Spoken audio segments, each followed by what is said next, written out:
Hello everyone, very good morning. This is Bora from Assam, and right now the time is 6:30, and I'm ready for a very long ride. That is from Sonipat to Assam, and today is my first day. So today is my target to reach Lucknow. Sonipat to Lucknow का जो distance is 530 kilometer.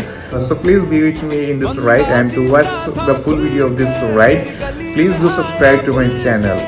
Thank you.